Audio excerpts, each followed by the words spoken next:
अल्लाह ताला ने कलम से फरमाया कलम लिख। मालिक क्या लिखूं? क़यामत तक होने वाले सारे मामलात लिख दे। कलम ने लिख दिए। कहा कलम लिख। मालिक अब क्या लिखूं? फरमाया लिख ला इलाहा इल्लल्लाह। कलम ने 70,000 साल में लिखा ला इलाहा इल्लल्लाह। मालिक ने कहा कलम लिख। मालिक अब क्या लिखूं? फरमाया लिख मोहम्मद रसूलुल्लाह। तो कलम पे वज्द आ गया, कलम गिर गई, इसमें कत लग गई। कलम गिरी रही, फिर उठी। 70,000 साल में कलम ने लिखा मोहम्मद रसूलुल्लाह।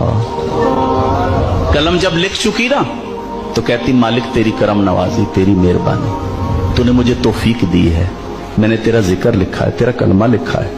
या अल्लाह एक सवाल है, तेरी मखलूक में कोई इतनी उम्र का आदमी होगा? क्योंकि मुझे कलमा लिखने में 1,40,000 साल लगे।